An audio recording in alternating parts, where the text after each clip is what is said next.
نوع انسانی کے لیے قوم، وطن، نسل، رنگ، ان چیزوں کے اختلافات بہت بڑی مصیبت کا ذریعہ بنے رہے ہیں۔ اسی بنیاد کے اوپر لڑائیاں ہوتی رہی ہیں، اسی بنیاد پر ملک چڑھ دوڑا ہے، قوم پر قوم چڑھ دوڑی، اور اسی بنیاد پر نسلیں کی نسلیں تباہ کر دی گئی، برباد کر دی گئی، مٹا دی۔ رسول اللہ صلی اللہ علیہ وسلم نے اس چیز کا ایسا علاج فرمایا کہ دشمنان اسلام بھی مانتے ہیں کہ رنگ اور نسل اور وطن کے امتیازات کو جس کامیابی سے اسلام نے حل کیا ہے، ایسی کامیابی کسی کو نہیں۔ میلکم ایکس، امریکہ کا نیگرو لیڈر، جب وہ حج کے لیے گیا، پہلے وہ شدید نسلی تعصب میں، رنگ کے تعصب میں مبتلا تھا، لیکن جب وہ حج کے لیے گیا اور اس نے دیکھا کہ مشرق سے مغرب تک اور جنوب سے شمال تک ہر نسل اور ہر قوم کے لوگ، ہر رنگ کے لوگ آ رہے ہیں، اور سب کے سب احرام کے لباس کے اندر آ کر بالکل یکساں، اور ہر ایک کا برتاؤ دوسرے کے ساتھ برادرانہ، تو وہ پکار اٹھا کہ نسل کے مسئلے کا اور رنگ کے مسئلے کا یہ علاج ہے اور کوئی علاج۔ وہ اس کی سوانح عمری موجود ہے، شائع شدہ موجود ہے، اس کے اندر اس کا یہ قول موجود ہے، صاف کہتا ہے کہ یہ ہے اصل علاج جو اسلام ہے، حالانکہ اس سے پہلے وہ رنگ کے تعصب میں چلا۔ اب انسان کو رسول اللہ صلی اللہ علیہ وسلم جو پیغام دیتے ہیں اس کو آپ دیکھیے تو آپ کو معلوم ہوگا کہ وہ پیغام کسی قوم یا کسی قبیلے یا کسی نسل کے مفاد کے لیے نہیں ہے، اور وہ کسی زمانے تک کے لیے بھی محدود نہیں ہے، وہ تمام زمانوں کے لیے، تمام انسانوں کے واسطے۔ اس کے اندر ایسی کوئی علامت ہی نہیں پائی جاتی کہ وہ کسی محدود وقت کے لیے ہو یا کسی محدود علاقے کے لیے ہو یا کسی محدود نسل یا قوم کے لیے۔ پہلی بات جو آپ انسان کو دعوت دیتے ہیں وہ یہ دیتے ہیں کہ اللہ تعالیٰ کو مانو، اس کی وحدانیت کو مانو۔ اس معنی میں نہیں کہ اللہ تعالیٰ ہے،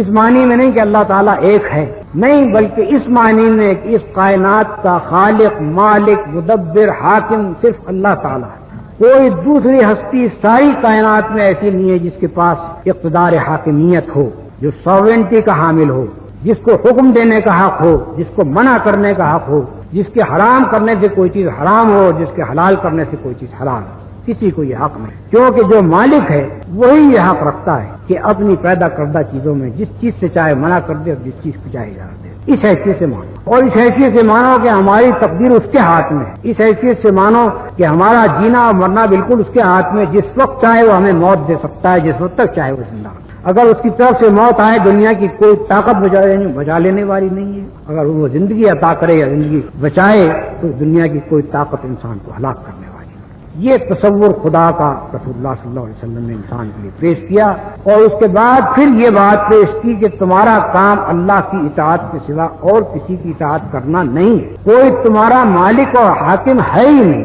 تم صرف اللہ کے بندے ہو، اسی کی تمہیں اطاعت کرنی چاہیے۔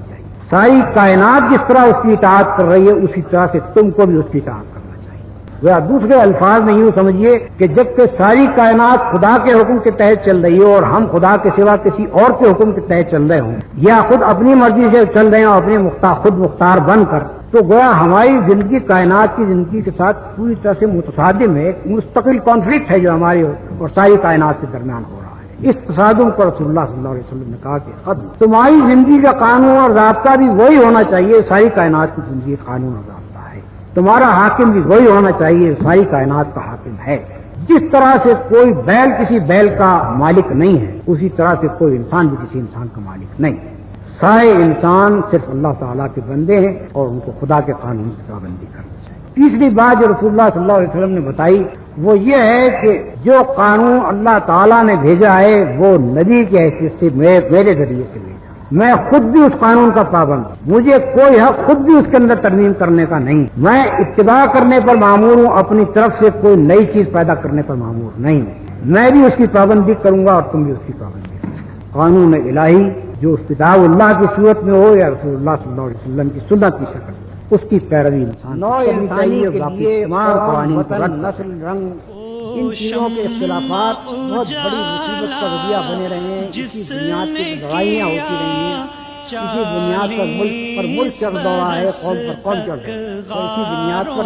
نسلیں کی نسلیں تباہ کر دی گئی، برباد کر دی گئی، مٹا دی۔ رسول اللہ صلی اللہ علیہ وسلم نے اس چیز کا ایسا علاج فرمایا کہ دشمنان اسلام بھی مانتے ہیں کہ رنگ اور نسل و وطن کے